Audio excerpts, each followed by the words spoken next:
барыбызга насип кылып ошо насиптеш болуп отурабыз. Назиранын атасы менен деп ойлойм. Барлыгыбызга ден соолук каалайм, иштериңиздерге ийгилик каалайм. Назира барган жериңде балдарыңдын маңдайында аман бол, ден соолукта бол.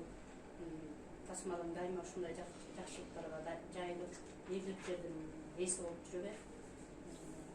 Байкеге дагы рахмат, ушинтип бизди барыбызды баш коштуруп, улуу кичилебей жолугуштуруп, ушундай жакшы нерсе уюштуруп, элдин алдында көрсөтүп атат. Бул биздин өмүрүбүздө катылып жаткан туаса таланттарыбызды алып чыгып атат. Байкеге ден соолук каалайм, ишине ийгилик, үй бүлөсү менен аман болсун. Ошо ак жолуң ачылсын, жолуң чыгып Айтқаныңыз келсін. Чоң рахмат. Ошо сага билдисте катары. Амин. Кавышмасын. Allah razı olsun.